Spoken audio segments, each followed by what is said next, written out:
Welcome guys, जे clone job channel में आपका बहुत बहुत स्वागत है। आज के इस वीडियो में हम डिस्कस करने वाले हैं मल्टीपल चॉइस क्वेश्चन जो आपके एंट्रेंस एग्जाम कंपटीशन एग्जाम के लिए बहुत हेल्पफुल है। ठीक है, सो ये देखिए, आप जैसे देख सकते हो मल्टीपल चॉइस क्वेश्चन। ठीक है, और आपके एंट्रेंस एग्जाम बहुत नज़दीक आ चुके हैं। ऐसे में आपको तैयारी और बेटर बनाना है। ठीक है, तो आप देख सकते हो पहला क्वेश्चन है, अदरक में वानस्पतिक प्रजनन के द्वारा होता है। ठीक है, vegetative propagation in ginger take place by. बताइए किसके थ्रू होता है अदरक में प्रजनन? वुलविल, राइजोम, ऑफसेट या फिर लीवर्स। हिंदी में भी आपके सामने ऑप्शन दिया हुआ है, बता दो। किसी एक पर टिक लगा दो आपको, ताकि आपकी प्रैक्टिस भी अच्छी हो जाए। तो आपने लगा दिया होगा टिक वैसे बेसिकली। तो चेक नाउ, इसका राइट ऑप्शन हो जाएगा आपका ऑप्शन 2। ठीक है, जिन का सही था बहुत बहुत धन्यवाद। यानी कि इसका राइट ऑप्शन हो जाएगा राइजोम। ठीक है, राइजोम के थ्रू होता है। चलते हैं क्वेश्चन की ओर। अगला क्वेश्चन है आपका, निम्न में से कौन सा फल असत्य फल है? In the following which fruit is false fruit. बताइए, in the following which fruit is false fruit. मक्का, आम, सेव, टमाटर। बताइए, आपने पढ़ा होगा असत्य फल तो गाइस 12th में। लगा दो टिक, लगा दिया। चेक नाउ, इसका राइट ऑप्शन हो जाएगा ऑप्शन 3 एप्पल।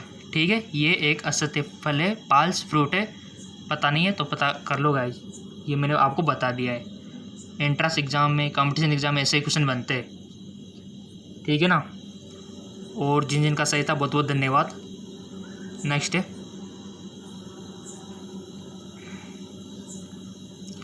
निम्न में से किस सजीव में कोशिका भित्ति का पूर्णतः अभाव होता है? निम्न में से किस सजीव में कोशिका भित्ति का पूर्णतः अभाव होता है? Which of the following organism completely lack of the cell wall?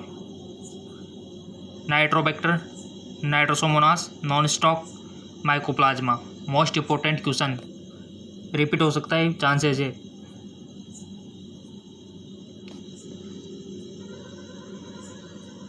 I think आपने वन ऑप्शन सेलेक्ट कर लिया होगा।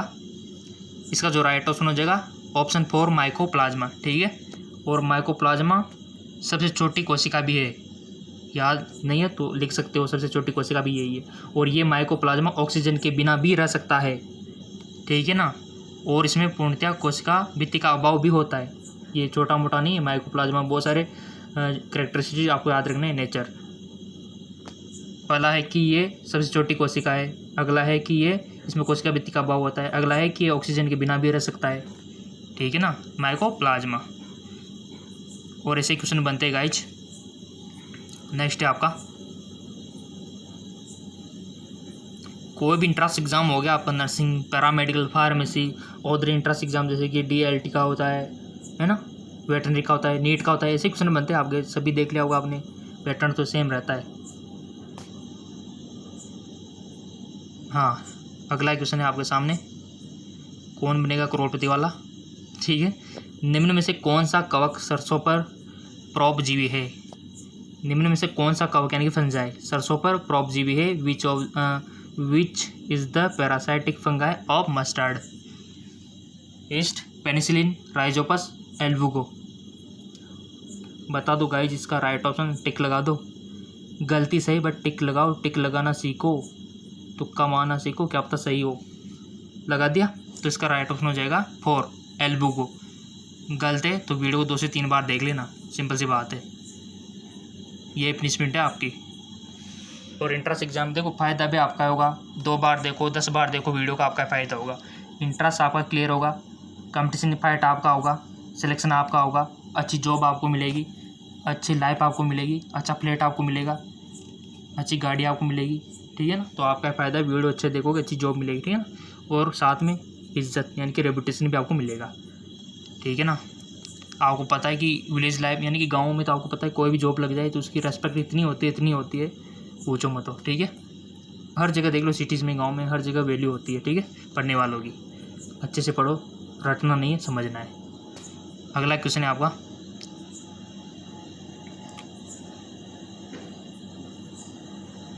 टमाटर में बीजांड न्यास का प्रकार कैसा है? In tomato placentation is of which type? Axial, parietal यानी कि वृत्तीय, बोसल आधार लंग, या फिर प्री सेंट्रल मुक्त स्तंभीय। बहुत अच्छा क्वेश्चन। ये हिंदी और इंग्लिश दोनों लैंग्वेज में अवेलेबल करा दे, ठीक है, ताकि किसी को दिक्कत नहीं होनी चाहिए। इंग्लिश मीडियम वालों को भी नहीं और हिंदी मीडियम वालों को दिक्कत नहीं होनी चाहिए, दोनों को दिक्कत नहीं होगी।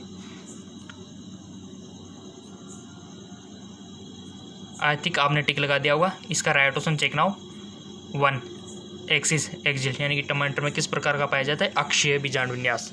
ओके, नेक्स्ट क्वेश्चन आपका, विभजोतक जो परिपक्व ऊतकों के बीच होती है वह कहलाती है? विभजोतक जो परिपक्व ऊतकों के बीच होती है वह कहलाती है आंतरविष्टि विभजोतक, यानी कि इंटरकैरोलरी और एपिकल मेरिस्टेम अग्रस्त विभजोतक, या फिर पार्शियल यानी कि लैटरल मेरिस्टेम, या फिर सेकेंडरी मेरिस्टेम द्वितीयक विभजोतक। ठीक है, मेरिस्टेम यानी कि विभजोतक। तो बता दो गाइस इसका राइट ऑप्शन क्या होगा?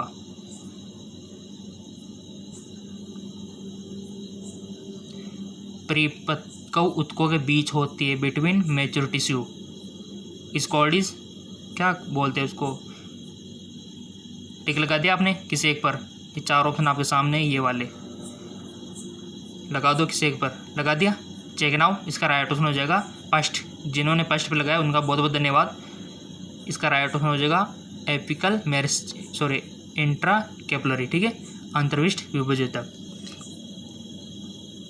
ठीक है, नेक्स्ट है आपका, चाय की पत्ती में कौन सी सरल अस्थायी ऊतक होती है? चाय की पत्ती में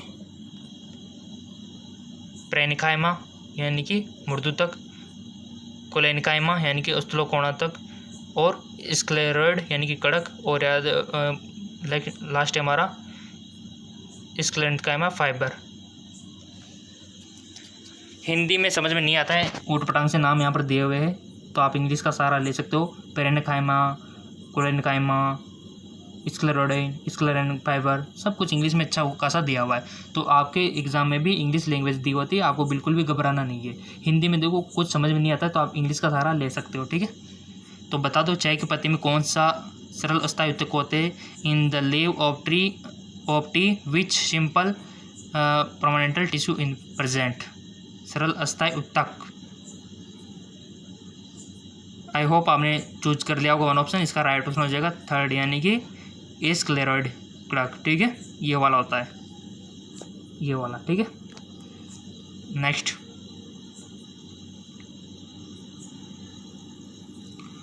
कौन सी संरचना पेरिड्रम कहलाती है? कौन सी संरचना पेरिड्रम कहलाती है? Which structure is called periderm? Phellogen या कार्क, यहाँ पर इंग्लिश में भी दिया हुआ है, अगर आपको समझ में नहीं आता है तो। फेलम या कॉर्क, या फिर फेलोड्रम या बाइवल्व, फेलोजन, फेलम एवं फेलोड्रम, तीनों बता दो पेरिड्रम कहलाती है। किसी एक पर टिक लगा दो जो आपको सही आंसर लग रहा हो, सही हो या गलत हो, बट आपको टिक लगाना है ताकि आपकी प्रैक्टिस अच्छी हो। लगा दिया, चेक ना, इसका राइट ऑप्शन हो जाएगा 4।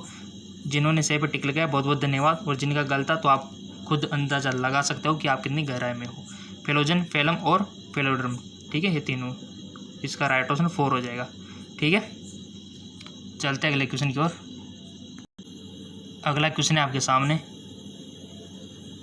किसमें अधिक संख्या में वनस्पतियों का परीक्षण किया और किसने अधिक संख्या में वनस्पतियों का परीक्षण किया और बताया कि विभिन्न कोशिकाएं वनस्पति ऊतक बनाती है?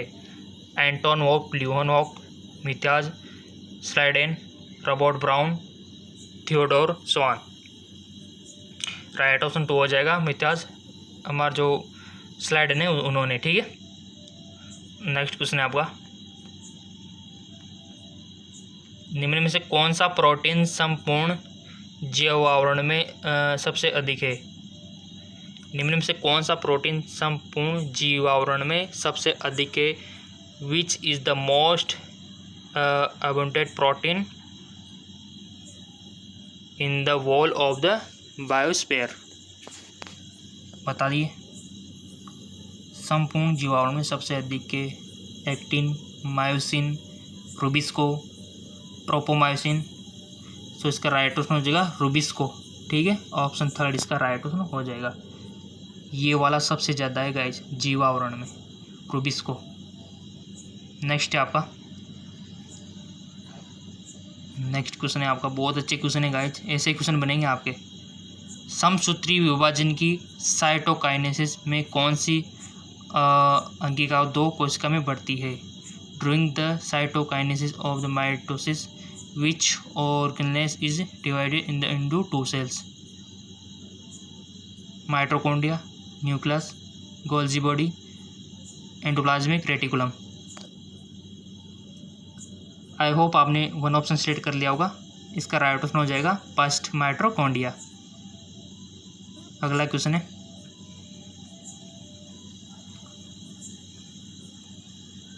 पोरेंस प्रोटीन है जो निम्न में से किस संरचना को बाह्य झिल्ली से में बड़े झिल्ली बनाती है? पोरेंस प्रोटीन है जो निम्न में से किस संरचनाओं की बाह्य झिल्ली में बड़े छेद बनाती है?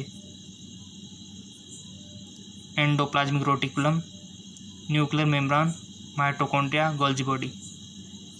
सो गाइज आपका राइट ऑप्शन हो जाएगा थर्ड, यानी कि माइटोकॉन्ड्रिया। ठीक है, कितना अच्छा क्वेश्चन है। अगला बहुत मोस्ट इंपॉर्टेंट क्वेश्चन है गाइज। C3 पौधों में प्राथमिक CO2 ग्राहक एवं प्राथमिक CO2 उत्पादक क्रमशः क्या है? ये आपके सामने दिए हुए हैं ऑप्शन, RUBP और PGA VVV RUBP। इसका राइट ऑप्शन थर्ड वाला हो जाएगा गाइज। ठीक है, नेक्स्ट क्वेश्चन है, बहुत अच्छे क्वेश्चन है। इलेक्ट्रॉन परिवहन तंत्र के दौरान एक NADH के अणु एवं एक FADH2 के अणु के ऑक्सीडेशन में कितने ATP बनते हैं? बहुत अच्छा question. 6 ATP, 4 ATP, 10 ATP, 5 ATP। बता दो गाइज इसका राइट ऑप्शन क्या हो सकता है? सो सिंपल, इसका राइट ऑप्शन हो जाएगा आपका ऑप्शन 4, यानी कि 5 ATP। ठीक है, तो 5 ATP बनते हैं। नेक्स्ट क्वेश्चन है आपका, ट्राइपामटीन का श्वसन भागफल होता है?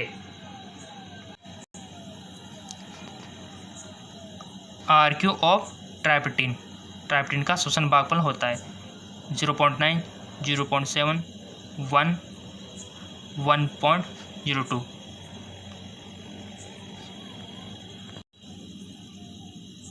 सो गाइज इसका राइट ऑप्शन 2, यानी कि 0.7। ठीक है, ये होता है RQ, और RQ सबका पता होना चाहिए गाइज आपको, RQ। ठीक है, अगला है आपका, कौन सा वृद्धि नियामक बीज के अंकुरण का अवरोध करता है? Which growth regulator inhibit the seeds germination? कौन सा पादप हार्मोन है जो वृद्धि को रोकता है? एब्सिसिक एसिड, एथिलीन, साइटोकाइनिन या फिर जिब्रेलिन। ये सब पादप हार्मोन है गाइज। इसके ऊपर वीडियो भी बनाया था मैंने पादप हार्मोन के ऊपर, जिन्होंने देख लिया वो तो 100% सही करेगा इसको। और ऐसे क्वेश्चन देखो बन गए ना, ऐसे क्वेश्चन बनते हैं। ठीक है, तो राइट नाउ इसका राइट ऑप्शन हो जाएगा गाइज। टिक लगा दो, पहले तो आप लगा दिया, एक रफ कॉपी लेके बैठा करो गाइज, उसमें लगाया करो टिक, फिर एनालिसिस किया करो कि कितने सही थे कितने गलत है, और ऐसे स्टूडेंट आगे जाते हैं। क्योंकि आजकल कंपटीशन बहुत ज़्यादा, क्या बहुत ही ज़्यादा हो गया है। आपके कंपटीटर आगे निकल जाएंगे और थोड़ी सी भी वो आड़ मेहनत कर लेंगे ना तो। सो इसका right option first, abscisic acid. ठीक है, ये होता है वृद्धि नियामक, ग्रोथ रेगुलेटर इनहिबिट। नेक्स्ट है आपका, कौन से बैक्टीरिया नाइट्राइट को नाइट्रेट में ऑक्सीडाइज करते हैं? बहुत अच्छा question. Which bacteria oxidise the nitrate into nitrate? Nitrobacter, nitrococcus, pseudomonas, nitrosomonas. बता दो गाइज, मोस्ट इंपॉर्टेंट क्वेश्चन है, बार बार पूछा जा सकता है आपसे।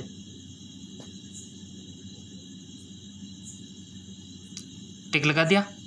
कौन सा बैक्टीरिया, बैक्टीरिया का आपको नाम को चूज करना है यहाँ पे, जो नाइट्राइट को नाइट्रेट में कन्वर्ट करता है। ऑक्सीडाइज करता है। आई होप आपने लगा दिया होगा टिक। इसका राइट ऑप्शन हो जाएगा पास्ट यानी कि नाइट्रोबैक्टर, यानी कि उन्हीं के नाम से रिलेटेड है नाइट्रोबैक्टर। ये करता है ऑक्सीडाइज नाइट्राइट को नाइट्रेट में, ठीक है ना, याद रह जाएगा। चाहे तो आप इसका स्क्रीनशॉट ले सकते हो, आपके मोबाइल में ऑप्शन है स्क्रीनशॉट लेने का। अगर नहीं लेना चाहते तो आप लिख सकते हो, लिखना भी नहीं चाहते तो वीडियो को 2 से 3 बार देख लेना, वैसे याद हो जाएगा आपको, ठीक है। हेडफोन लगा के देखा करो ताकि आपको बाहर की आवाज़ें ना आए। नेक्स्ट है आपके सामने क्वेश्चन, थोड़ा बड़ा है तो इसको थोड़ा सा हमको एडजस्ट करना होगा। तिल चट्टे में उत्सर्जन के लिए मेलपीगी नलिका के अलावा कौन से अन्य संरचनाएं उत्सर्जन के लिए होती है? तिल चट्टे में उत्सर्जन के लिए, ये तो आपके एंट्रेंस एग्जाम में बनता है question. In cockroach for excretion beside Malpighian tube which other structure for excretion. तो आपके सामने 4 ऑप्शन दिए हुए, यानी कि मालफिगी नलिका के अलावा कौन सी अन्य संरचनाएं उत्सर्जन के लिए होती है? नेप्रोसाइट, सिका कोशिकाएं और हरित कोशिकाएं, यूरोकोस ग्रंथियां, हरित ग्रंथियां और वसाकाएं, यूरोकोस ग्रंथियां, वसाकाएं, नेप्रोसाइट, उत्सर्जिकाएं, हरित ग्रंथियां, नेप्रोसाइट। बता दो अब, 4 ऑप्शन हो चुके, आपको किसी वन पर टिक लगाना है। फर्स्ट पे लगाओ, सेकंड पे लगाओ, किसी एक पर आपको टिक लगाना है। लगा दिया, गलत हो सही हो तो बाद में पता चलेगा, बट टिक लगाओ पहले आप। लगा दिया तो इसका राइट ऑप्शन हो जाएगा 3rd, ठीक है, यानी कि यूरोकोस ग्रंथियां, वसाकाएं और नेप्रोसाइट होती है, ठीक। चलते आगे और बहुत अच्छे क्वेश्चन है गाइज। चैनल सब्सक्राइब नहीं किया तो सब्सक्राइब कर लो और अपने दोस्तों के साथ शेयर करो ताकि उनकी भी तैयारी अच्छी हो जाए इस लॉकडाउन में, कोरोना वायरस में। क्योंकि अभी कोचिंग सेंटर बंद है, स्कूलें बंद है, तो आपका कोचिंग सेंटर बंद है तो कहाँ से तैयारी करोगे? तो मैं जितना हो सके यहाँ पर तैयारी कराने की कोशिश कर रहा हूँ आपके एंट्रेंस की, कंपटीशन की। मानव के शरीर में सबसे बड़ी पाचन ग्रंथि कौन सी है?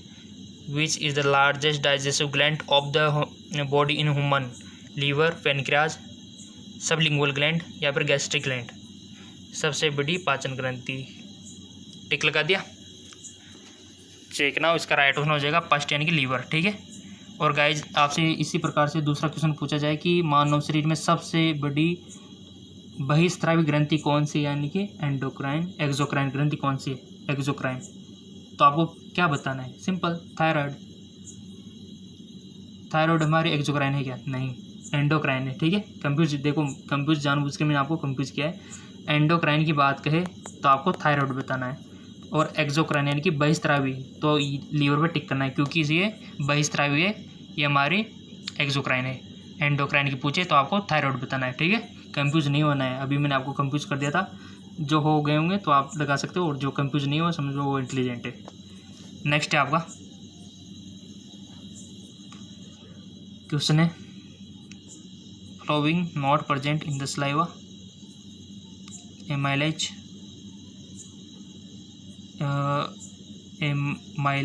एमाइलेज, प्रोटीएज, इलेक्ट्रोलाइट्स, क्या प्रेजेंट नहीं होता सलाइवा में? सिंपल, एमाइलेज, ठीक है, होता है वो, यानी कि एमाइलेज। ये इनका कहना है कि थोड़ा सा इसको एडजस्ट कर लेते हैं। इक्वेशन कुछ इस प्रकार से है कि which of following not present in saliva में क्या प्रेजेंट नहीं होता? सो सबको पता है कि प्रोटीज नहीं होता, ठीक है। इलेक्ट्रोलाइट भी होते हैं, एमाइलेज भी होता है, और लाइसोजाइम भी होते हैं, प्रोटीज नहीं होते, ठीक है। तो ये हमारा टिक हो जाएगा सेकंड। नेक्स्ट क्वेश्चन है आपके सामने, मानव में एक्सपायरेटरी रिजर्व वॉल्यूम कितना है? मानव में एक्सपायरेटरी रिजर्व यानी कि ERV कितना है? ERV, IRV ये तो पता होगा ना आपको, RV, TV है ना, सारी चीज़ें पता होनी चाहिए। एक्सपायरेटरी रिजर्व वैल्यू तो आपके सामने ऑप्शन है 6000 से 8000, 1000 से 1100 ml, 1100 से 1200 ml, 2500 से 3000। तो आपको सही पे टिक लगाना है गाइज। क्वेश्चन आ सकता है, चांसेज है फुल चांस। लगा दिया टिक। ERV कितना होता है? 11th NCERT बुक बायोलॉजी, याद आ गया? कुछ पढ़ा होगा तो याद आएगा ना। अगर आपको याद नहीं है तो याद कर लो, टाइम है अभी तो। सो इसका राइट ऑप्शन हो जाएगा 2। 1000 से 1100 ml ERV होता है, ठीक है, वैल्यू 1000 से 1100 ml, ठीक है। चलते हैं नेक्स्ट क्वेश्चन की ओर। बहुत अच्छे क्वेश्चन है गाइज। एक स्वच्छ व्यक्ति के रुधिर में प्रति 100 मिली कितना हीमोग्लोबिन होता है? बहुत अच्छा क्वेश्चन, सिंपल सा क्वेश्चन है गाइज। एक व्यक्ति के रुधिर में जो 100 मिलीलीटर जो ब्लड होता है इसमें कितना हीमोग्लोबिन होता है नॉर्मल? जैसे 8 ग्राम, 20 से 21 ग्राम, 8 से 9 ग्राम, 12 से 16, तो सिंपल सी बात है 12 से 16 ग्राम होता है। ऑप्शन 4 हमारा राइट है, ठीक है। पता है? पता नहीं है तो कर लेना, ये मैंने आपको बता दिया है, 12 से 16 नॉर्मल होता है, ठीक है। चलते आगे की ओर, थोड़ा सा एडजस्ट हो गया ये। ऐसे ही क्वेश्चन बनते हैं और 12 से 16 ग्राम इसका नॉर्मल वैल्यू होता है।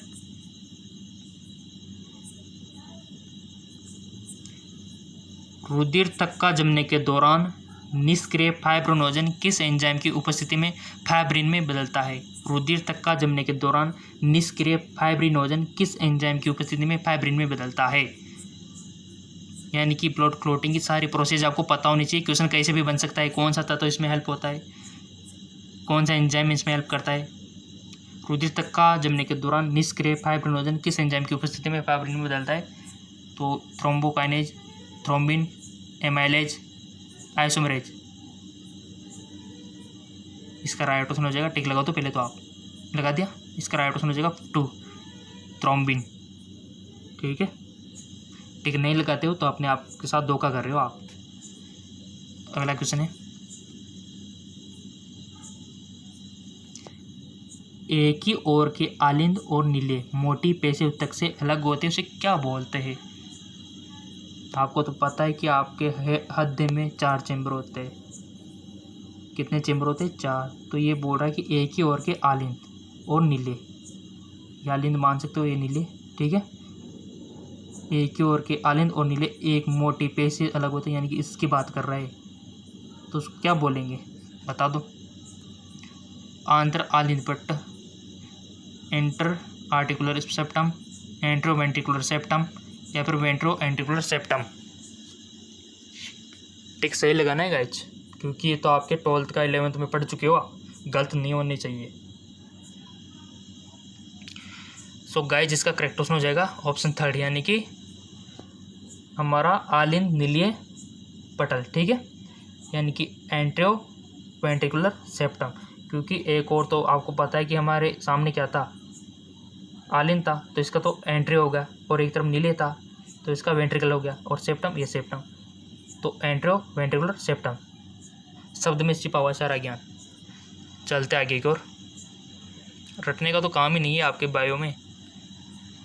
निम्न में से कौन सा उत्सर्जन द्रव्य सबसे कम पानी का उत्सर्जन करता है? यूरिक एसिड, यूरिया, अमोनिया,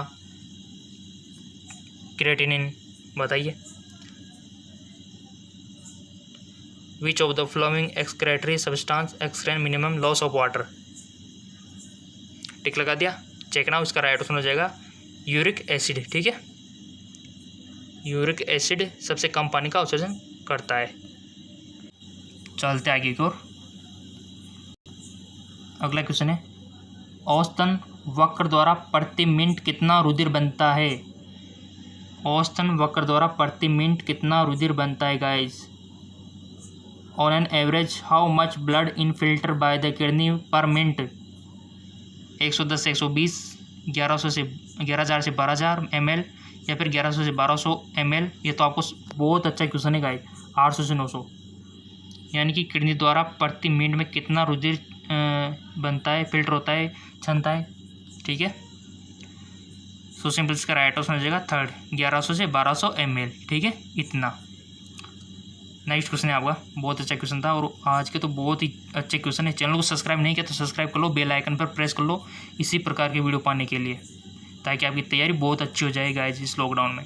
निम्न में से शरीर में किस सीधे से बिल्कुल भी हलन चलन नहीं, किस संधि से बिल्कुल भी हलन चलन नहीं होती? Which joint in the body do not allow any moment?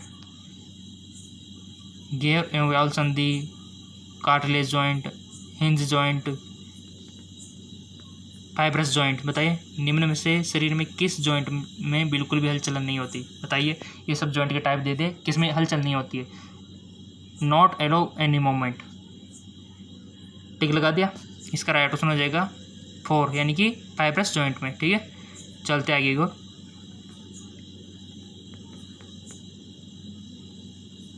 किस कंकाल तंत्र की अनियमितता में यूरिक एसिड के सेप्टिकों के जमा होने के कारण जोड़ों में सूजन आती है? अर्थराइटिस, गाउट, ऑस्टियोपोरोसिस या फिर टेटेनी। सो गाइस इसका राइट ऑप्शन हो जाएगा ऑप्शन 2,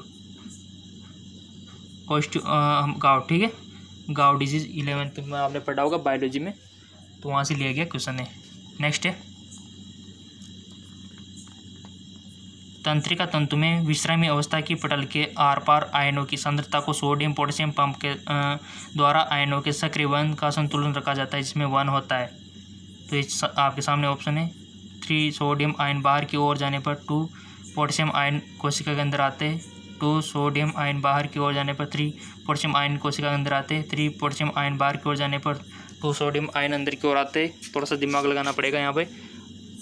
2 पोटेशियम आयन बाहर और जाने पर 3 जो सोडियम आयन कोशिका के अंदर आते हैं। तो इसका राइट ऑप्शन फर्स्ट वाला हो जाएगा। यह आपके 11th की एनसीईआरटी बुक से लिया गया है, ठीक है। नेक्स्ट क्वेश्चन है आपके सामने, कौन सा अंतःस्राव टी लसिकाणु के विभेदन में महत्व का कार्य करता है? गाइस वीडियो को लाइक कर दिया करो ताकि थोड़ा सा मोटिवेशन मिल के और अच्छे वीडियो आपको मिल सके रोजाना। तो ऑप्शन है, कौन सा अंतःस्राव टी लसिकाणु के विभेदन में महत्व का कार्य करता है? Which hormone play major role in the differentiation of T lymphocyte? Parathyroid, thyrocalcitonin या फिर थायरॉयड अंतःस्राव या फिर थाइमोसिन। 1 पे टिक लगा लो, सोच समझ के लगा लिया। इसका राइट ऑप्शन हो जाएगा 4, थाइमोसिन, ठीक है, यानी कि थाइमोसिन। नेक्स्ट क्वेश्चन है, in the following which hormone is not steroid? निम्न में से कौन सा अंतःस्रावी स्टेरॉयड प्रकार का नहीं है? कौन सा हार्मोन स्टेरॉयड नहीं है? एल्डोस्टेरोन, प्रोजेस्टेरोन, नॉन एड्रेनलिन या फिर एंड्रोजन। स्टेरॉयड नहीं है, बहुत अच्छा क्वेश्चन। यानी कि आपको पता होना चाहिए कौन कौन सा स्टेरॉयड है, ठीक है। टिक लगा लिया। इसका राइट ऑप्शन हो जाएगा 3rd, यानी कि नॉन एड्रेनलिन हमारा स्टेरॉयड नहीं है, बाकी सब स्टेरॉयड है, ठीक है। नेक्स्ट है आपका, स्त्रियों के नई मुख द्वारा ली जाने वाली गर्भ निरोधक गोली को क्या कहा जाता है? New oral contraceptive for the female contain non steroidal preparation they're called. Progesterone, Saheli, सब आपके एनसीईआरटी से क्वेश्चन बनते हैं गाइस, मैं आपको बता दूं। प्रोजेस्टेरोन, एस्ट्रोजन, तो उसका नाम आपको बताना है। गोली को क्या कहा जाता है? बहुत अच्छा क्वेश्चन है। उस गोली को, उस टेबलेट को क्या बोला जाता है? उसको बोला जाता है सहेली, ठीक है। अगला क्वेश्चन है आपका, प्रोजेस्टेरोन अंतःस्राव से, यानी कि the progesterone hormone is secret from, किससे सीक्रेट होता है? यानी कि प्रोजेस्टेरोन का सीक्रेशन किसके थ्रू होता है? बहुत अच्छा क्वेश्चन। थोड़ा सा जूम भी इसको कर लेते हैं ताकि आपको अच्छा सा कोई दिक्कत नहीं होनी चाहिए हमारे गाइज को, हमारे स्टूडेंट को। प्रोजेस्टेरोन किसके द्वारा सीक्रेट होता है, सीक्रेशन होता है? कार्पस लूटियम, ग्राफिन फुट्टिका या फिर ओवरिन फॉलिकल या फिर यूट्रस। प्रोजेस्टेरोन हार्मोन का सीक्रेशन किसके थ्रू होता है? टिक लगा दो किसी एक पर, और ये सबका सही जाना चाहिए। क्वेश्चन बनता है यहाँ से। सो सिंपल ही फर्स्ट, यानी कि कार्पस लूटियम, ठीक है। आपने देखा होगा कि कार्पस लूटियम बनता है, उससे प्रोजेस्टेरोन का सीक्रेशन होता है। अगर फर्टिलाइजेशन नहीं होता है, यानी कि हमारे जो अंडाणु है उससे शुक्राणु नहीं मिल पाते, तो ऐसी कंडीशन में इसका कार्पस लूटियम क्या होता है? कार्पस एल्बिकेंस में बदल जाता है, सफेद संरचना में, और हमारे प्रोजेस्टेरोन का हार्मोन बंद हो जाता है, सीक्रेशन होना बंद हो जाता है। क्योंकि जब कार्पस लूटियम नहीं रहा तो कहाँ से सीक्रेशन होगा? ऐसी कंडीशन में हमारा जो यूट्रस होता है, वहाँ की जो एंडोमेट्रियम लेयर है वो ब्रेक डाउन होकर वेजाइना के थ्रू, ब्लीडिंग के थ्रू बाहर आने लगती है। उसको मेंस्ट्रुअल साइकिल आप बोल सकते हो, ठीक है। समझ में आ गया? यानी कि मेंस्ट्रुअल साइकिल भी किससे आती है? प्रोजेस्टेरोन हार्मोन की कमी से ही आती है। तभी तो आपने देखा होगा कि किसी गर्ल्स को अगर मेंस्ट्रुअल साइकिल एमसी से बचना है तो वो प्रोजेस्टेरोन की गोलियां खाती लेते हैं कुछ टाइम के लिए, ठीक है ना। रोकना है कुछ टाइम, 4-5 दिन तक रोक सकते हो वैसे, तो प्रोजेस्टेरोन की गोलियां होती है, क्योंकि आपका लेवल बना रहता है ना उससे, तो आपको मेंस्ट्रुअल साइकिल नहीं होता। नेक्स्ट है आपका, समझ में आ गया होगा, नहीं आया तो पूछ सकते हो कमेंट बॉक्स में। बहुत अच्छे क्वेश्चन है और देख लेना, बहुत सारे क्वेश्चन तो आपको डायरेक्ट ही मिल जाएंगे। लाइक कर दो, चैनल को सब्सक्राइब कर दो। माता के द्वारा शुरुआत के दिनों में स्रावित दूध में पीले रंग का तरल कोलेस्ट्रॉम स्रावित होता है, जिसमें बच्चे को शरण करने के लिए कौन सी एंटीबॉडीज़ होती है? IgG, IgE, IgM या फिर IgA? बता दो गाइस इसका राइट ऑप्शन। और एलर्जी के लिए कौन सी होती है? एलर्जी के लिए simple IgE, E for allergy. ठीक है, तो यहाँ पर दूध के लिए पूछा है तो कौन सी होती है बताइए, टिक लगा दो। बच्चे को रक्षण करने के लिए कौन सी एंटीबॉडीज़ होती है? Simple IgA। ठीक है, अगर पता नहीं है तो याद रखना पड़ेगा, वीडियो को एक बार और देखना पड़ेगा ताकि आपकी तैयारी और बेटर हो जाए। IgA होती है। और देखना, वादा करता हूँ आपसे क्वेश्चन मिलेंगे बहुत सारे। ठीक है ना, तो वीडियो को लाइक और चैनल को सब्सक्राइब कर दो अगला वीडियो पाने के लिए, ताकि आपके एंट्रेंस कंपटीशन एग्जाम की तैयारी और बेटर हो सके। ठीक है, और ऐसे नॉलेजफुल वीडियो आपको मिलता रहे। कोई भी डाउट हो, किसी भी टॉपिक पर आपको चाहिए तो लिख देना कमेंट बॉक्स में, और आपके हर कमेंट का जवाब आपको मिलता रहेगा। ठीक है, तो बताइए नेक्स्ट वीडियो किस टॉपिक पे होना चाहिए, आप बता सकते हो। और अधिक मल्टीपल चॉइस क्वेश्चन चाहिए तो नीचे डिस्क्रिप्शन में लिंक दिया हुआ है, कौन सी बुक आपको परचेज करनी है वो भी लिंक मैंने डिस्क्रिप्शन में लिंक दिया हुआ है। ठीक है, और अधिक MCQ चाहिए तो हमारा GK MCQ जेम के चैनल है, उसको फॉलो कर सकते हो, उसका भी लिंक नीचे डिस्क्रिप्शन में दिया हुआ है। ठीक है, तो ओके, धन्यवाद।